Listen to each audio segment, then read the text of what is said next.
আপনারা নিজেরা এমন কোনো কমেন্ট করবেন না যাতে কোনো হিংসা বা প্ররোচনার সৃষ্টি হতে পারে। সকলেই আমাদের ভাই বোন, এটা মনে রাখবেন। বাংলাদেশের যে ঘটনা, সেই ঘটনাতে আমরা সবাই উদ্বিগ্ন, কিন্তু সেটা নিয়ে পোস্ট করতে গিয়ে এমন কিছু লিখবেন না বা বলবেন না যাতে বাংলার কোনো শান্তি নষ্ট হতে পারে বা ভারতের শান্তি নষ্ট হতে পারে।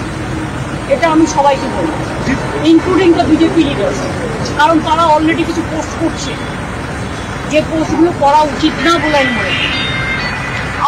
আমি আমাদের নেতাদেরও বলবো কেউ কোনো পোস্টে যাবে না। সুতরাং আমি আপনাদেরও বলবো এবং সমাজ জগৎকেও বলবো, শান্তি রক্ষার স্বার্থে আসুন।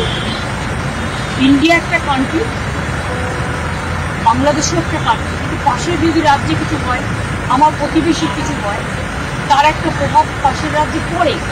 সেক্ষেত্রে শান্তি থেকে আমাদের পরিস্থিতিটা ঢেকে রাখতে হবে।